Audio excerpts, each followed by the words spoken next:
Okay, so this week's episode of Futsal Boys, episode 5, ended on a pretty depressing note. Something I did not expect at all, given the type of happy go cherry, probably a little drama atmosphere of this series. So, everything that has happened, at least in the second half of the episode, all correlate back to, I believe it was between episode 2 and 3. So starting off, after they got beaten by Aldebert, right now, Kyo's futsal team is working towards Summer Sky's Cup, which is a summer national event for all high school futsal teams. So of course they have events for spring, summer, fall, and I don't know if they have anything for winter. And right now, while they're working towards that, the team obviously now gained a new member, Tygo, who appeared in the last episode, substituting to become the goalie for the game. Yes, they may have lost to Aldebert, but they got a taste of what it means to fight against one of the top national best in high school regions, right? So while they're doing that, we see where Haru and Sasaki still, they're practically night and day, right? These two could not be any more different, and they're trying their best to come to middle ground or find synchronization between these two players, because again, we have where Sasaki is still so stubborn that he's not willing to pass to his teammates, especially to Haru. And then Haru is just like, pass to me. We're a team. We need to play together. And then to ensure that the team is whole, the team is connected with each other, you need to learn how to pass. So for him having that loner type, that lone wolf type of mentality in terms of his play, that's why we have where Tsukioka is just like, you have to be play caller, because the more you play in this position, the more you realize that you need to be able to connect with your team. So we have where Ryu is just like, I'm going to try to find a way to get these two to like kind of connect with each other, to synchronize with each other. So he, along with Taiga, decide to bring Haru and Sasaki to an arcade. And while they demonstrate showing that, yeah, we can get along just fine, we have every game that deals with two or more player style that Sasaki and Haru just completely fail at the games. And it just goes to show like these two are completely different characters. Now I get it that possibly in Sasaki's past he had teammates that he relied on and probably they failed him, or they turned their back on him, and that's why he has this style of play. But at the same time, to ensure that Kyo can move forward, he needs to learn how to, better yet, just trust his teammates, particularly Haru, because Tsukioka mentioned that the reason why Haru is improving so rapidly is because of Sasaki's presence, because he wants to get to Sasaki's level. Now, there is the quarterfinals that is happening for Fresh Cup, and it's between Okazan and Akimoto. We have not been introduced to that team yet. It's probably one of those teams that's in the opening, but I'm not too sure. And it's the quarterfinals, and then of course, Haru's idol Tenoji is on Okazan. So he's trying to run to go watch the quarterfinals, but of course he missed it due to helping an elderly lady, being a good Samaritan. But as he's reaching there, he did bump into Sasaki, and then he's telling him, where is Tenoji? Where can I find him? He dashes off again, dropping his phone, and that's when he bumps into Tenoji. Funny thing enough, Tenoji is not the captain of his team. I did not know that. I thought he was, but it's actually someone, it looks like a really good friend of his named Asahi or something like that. He's the captain of the team, so I'm guessing Tenoji is co-captain, or he's just the key, he's that ace character, hence why he was able to go on the U18 team in Spain.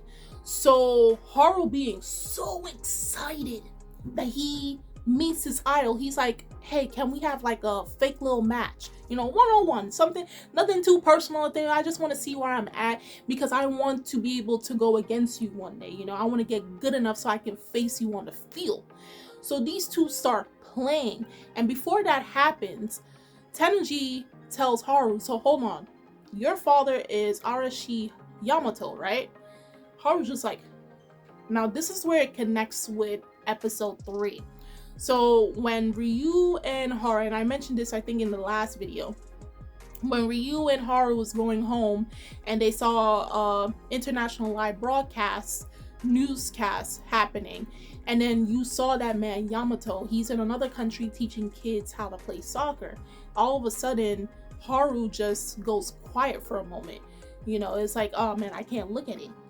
Now obviously you probably already made the connection, made the guess that Yamato, at least Yamato Sr., is Haru's dad. The messed up thing about it is, as Tennoji and Haru is playing, Tennoji is just like a flower that cannot bloom, and I'm paraphrasing if I got it right. A flower that cannot bloom is casted aside. Now, I did not mention, but in the beginning of the episode, Haru had a nightmare that his father, every time he's calling out to his father just walks out. He doesn't turn back, or he does turn back, but he walks out straight out the door. And if you ever realize, Haru moved back to Japan from America, North America most likely, and he never told his father. You never see him talk about his parents or anything of that sort. So right off that thinking, you assume that Haru doesn't have a really good relationship with his father, right? And then Tennoji, while they're having their little one-on-one match, unofficial match, Tennoji does a move. And then Haru automatically realized, that's a move that I asked my dad to let me practice on. I asked him, can he teach me? And then he goes, no, you're not ready for that.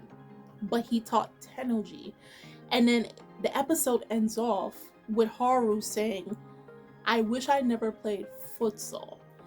Now, in terms of Haru's character, everything kind of comes full circle after the end of this episode, because for a guy that never played football before, right, but he wants to play it so much, his idol is Tennoji, and then you come to find bits and pieces about his father.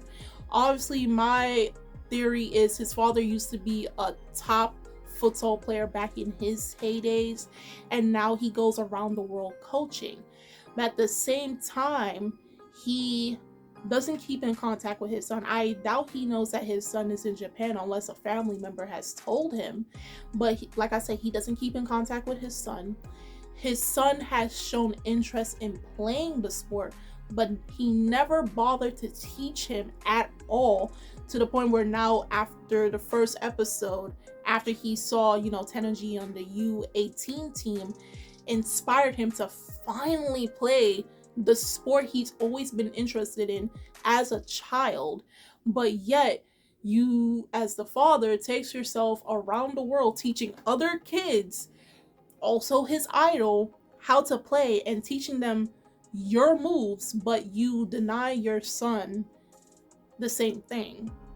And even if the show tries to justify and bring it back where his dad is apologizing, or say something along the lines of like, you weren't ready yet, or you weren't mature enough yet for me to really teach you all these things, it still won't deny the fact that you denied your son of something that he found pleasure in, something that he admired you for, and he wanted to walk the same steps as you, and you completely shut him down, and then you're not there physically to help him or anything of that sort.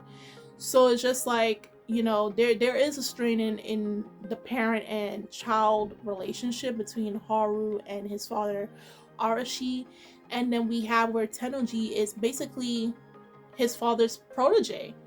At this point, he taught some other kid, but never was willing to teach his very own kid, his very own child, you know? So for Haru now, he's in a conflict, like, do I completely continue playing this game or do I quit totally? Because despite him saying that, you know, I wish I never played, really him wanting to play is probably hopefully one day his father sees him play and show to him saying, yeah, I'm good enough, I am capable of playing this sport, watch me. And I think probably that's the main reason why Haru plays soccer. It's not only because, you know, his idol is Tennoji, that's part of it, but I think the main reason is to show his dad that, yeah, I'm good enough. When you could have taught me when I was acting when I was younger, here I am standing on this big stage, and here I am, here's my capabilities, here's my abilities, all my techniques, and I learned them on my own without your help, you know. So I have a feeling that may also be the case, but it doesn't look particularly great on Haru's dad's part as being kind of the absentee father and not, you know, not communicating with his son and kind of shooting down his son's dreams, and then, you know, raising a protege that eventually his son will eventually face in the near future. So yeah, that was a lot to unpack, especially in the later half of the episode. And we still have the deal where Sasaki and Haru still need to work on their teamwork and their passing. So we have a few more episodes to go after this. I want to know what episode 6 will entail, and will Haru be able to get out of his funk and have his teammates come around and support him, and as well as probably the most important figure to like tell him, you know, yo, you got this, is probably he's going to need to hear it from Sasaki, you know. So if you guys saw this week's episode of Futsal Boys episode 5, do tell me in the comment section below on how you felt about this episode. What were some things that you made guesses on concerning Haru's relationship with his father and with Tennoji just being in that centerpiece? And do you think Sasaki and Haru will finally be able to work with each other by the end of the series, or will they continue to have their differences that affects the team's overall play? The links are in the description box, so you guys can go check that out. And I'm Kimmy Chan of Anime Legends, and I will see you guys later. Bye!